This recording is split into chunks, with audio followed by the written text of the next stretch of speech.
નાની નરોલી ગામની સીમામાંથી બીમાર હાલતમાં દીપડો દેખાયો। નાની નરોલીથી ધરમપુર જવાના માર્ગ પર શેરડીના ખેતરમાં દેખાયો દીપડો। સ્થાનિકોએ વાંકલ રેન્જના આરએફઓ હિરેન પટેલને કરી જાણ।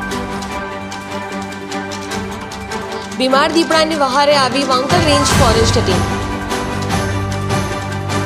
બીમાર દીપડાને પકડી સારવાર અપાઈ। હાલ દીપડાને ઝંખવાવ રેસ્ક્યુ સેન્ટર પર લઈ જવાયો। દીપડો સ્વસ્થ થશે પછી જંગલમાં મુક્ત કરાશે।